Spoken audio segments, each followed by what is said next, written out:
Էլի եմ ասել ձեր եթերներից հիմա էլ կկրկնեմ։ Մոտավորապես արդեն 6 ամիս առաջ, դա մարտի սկիզբներ կամ փետրվարի վերջներ, Բաքու TV Ալիևի ընտանիքին պատկանող կայքով հատուկ 5 նոր նախապայման նշվեց, թե խաղաղության պայմանագրից զատ Հայաստանի ինչ քայլեր պետք է ձեռնարկի թուրք-ադրբեջանական տանդեմի հետ հարաբերությունները կարգավորելու համար։ Եվ այդ 5 նախապայմաններից էր Զանգեզուրի միջանցքի տրամադրումը, որը ինքը հաստատ տրամադրել է։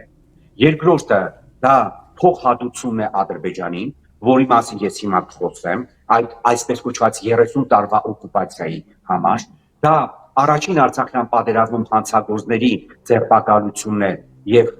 պատիժն է։ Կեսը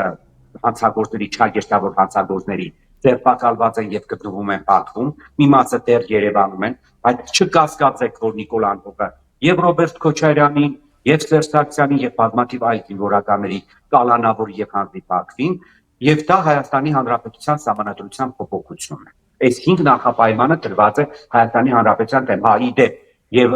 չգիտեմ ասեցի թե չէ, 300-ից 400,000 ադրբեջանցիների վերադարձն է չագեշտավոր Հայաստան։ Ուշադիր եղել եք, որ կապիտուլյանտ ոչնչությունը մի օր չի ասում, ասենք 150,000 արցախցի 9 ամսում լքեց Արցախը 2019 թվականի դեկտեմբերից մինչև 2020 թվականի